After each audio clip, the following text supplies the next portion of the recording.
Marcos 12, versão King James atualizada. Jesus então passou a ministrar-lhes por meio de parábolas. Certo homem plantou uma vinha, ergueu uma cerca ao redor dela, cavou um tanque para esmagar as uvas e construiu uma torre de vigia. Depois arrendou a vinha para alguns lavradores e partiu de viagem. Chegando a época da colheita, enviou um servo aos lavradores com o objetivo de receber deles sua parte do fruto da vinha. No entanto, eles o agarraram, espancaram e mandaram embora de mãos vazias. Então lhes enviou outro servo e também lhe bateram na cabeça e o humilharam.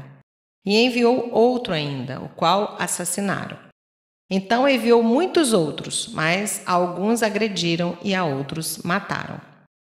Finalmente, restava-lhe enviar seu próprio e amado filho. A este lhes enviou com a seguinte intenção: a meu filho respeitarão. Todavia, aqueles lavradores combinaram entre si: esse é o herdeiro. Ora, venham, vamos, matemo-lo, e assim a herança será toda nossa. Então o agarraram, assassinaram e o jogaram para fora da vinha. Diante disso, o que fará o proprietário da vinha?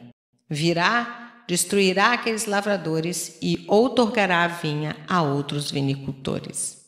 Ainda não lestes essa passagem nas Escrituras? A pedra que os construtores rejeitavam, essa veio a ser pedra principal, angular.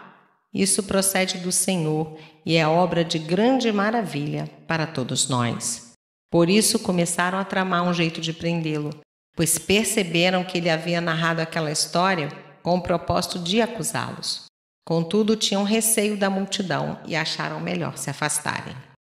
Mais tarde enviaram Jesus a alguns dos fariseus e herodianos para tentar condená-lo em alguma palavra que proferisse. E ao se aproximarem lhe questionaram: Mestre, sabemos que és verdadeiro e que não te deixas influenciar por ninguém, pois não te impressionas com a aparência exterior das pessoas, mas ensinas o caminho de Deus em conformidade com a mais pura verdade. Assim sendo, diga-nos, é lícito pagar imposto a César ou não? Devemos pagar ou podemos nos recusar? Jesus, porém, conhecendo o quão hipócritas estavam sendo, lhes inquiriu: Por que me tentais? Trazei-me um denário para que eu o examine. E eles lhe trouxeram a moeda, ao que ele lhes indagou: De quem é essa imagem e essa inscrição? Ora, de César, replicaram eles.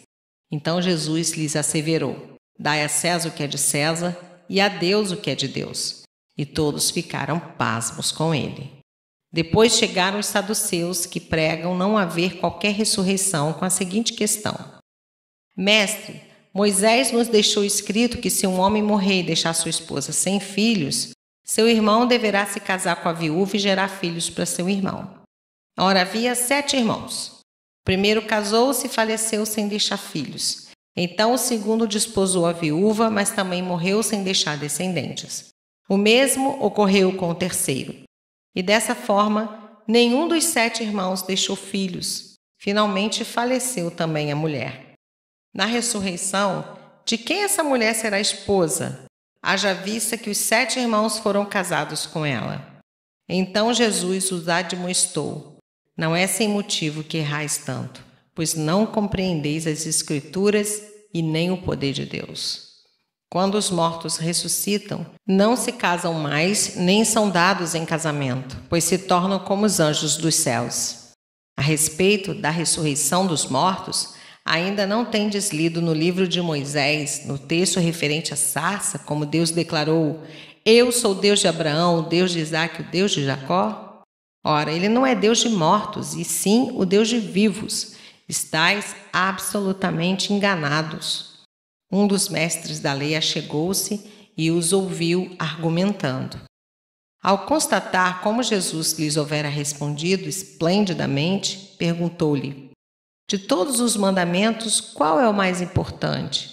E esclareceu Jesus: O mais importante de todos os mandamentos é este: Ouve, ó Israel, o Senhor, o nosso Deus, é o único Senhor. Amarás, portanto, o Senhor teu Deus de todo o teu coração, de toda a tua alma e de todo o teu entendimento e de toda a tua força. E o segundo é: amarás o teu próximo como a ti mesmo. Não existe qualquer outro mandamento maior do que estes. Então o escriba exaltou Jesus. Muito bem, mestre. Estás absolutamente certo ao afirmares que Deus é o único e que não existe outro que se compare a Ele. E que amar a Deus de todo o coração e de todo o entendimento e com todas as forças, bem como amar ao próximo como a si mesmo, é muito mais importante do que todos os sacrifícios e ofertas juntos. Jesus, por sua vez, vendo que o homem havia respondido com sabedoria, revelou-lhe: não estás distante do reino de Deus. E a partir disso, não havia mais alguém que ousasse lhe questionar coisa alguma. Mais tarde, Jesus estava ensinando no templo quando levantou uma questão. Como podem os mestres da lei pregar que o Cristo é filho de Davi? Sendo que o próprio Davi, expressando-se pelo Espírito, afirmou: o Senhor disse ao meu Senhor, senta-te à minha direita até que eu ponha os teus inimigos debaixo de teus pés. Se o próprio Davi o chama de Senhor, como é possível então ser ele seu filho? E numeroso ajuntamento de pessoas o ouvia com grande deleite. E, continuando seu ensino, advertia Jesus: acautelai-vos dos escribas, pois eles fazem questão de andar com roupas especiais e receber saudações em praças públicas, de sentar nos lugares de maior destaque nas sinagogas e ainda de ocupar as posições mais honrosas à mesa dos grandes banquetes. Eles devoram as casas das viúvas e, para dissimular, fazem longas orações. Estes certamente receberão condenação ainda mais severa. E Jesus foi sentar-se em frente ao local onde eram depositadas as contribuições financeiras e observava a multidão colocando dinheiro nas caixas de coleta de ofertas. Muitos ricos lançavam ali grandes quantias. Foi então que uma viúva pobre se aproximou e depositou 2 moedas bem pequenas de cobre e, portanto, de bem pouco valor.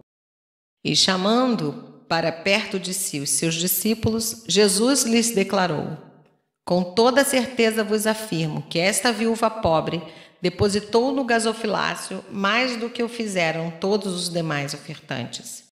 Porquanto todos eles ofertaram do que lhes sobrava. Aquela senhora, entretanto, da sua penúria, deu tudo quanto possuía, todo o seu sustento.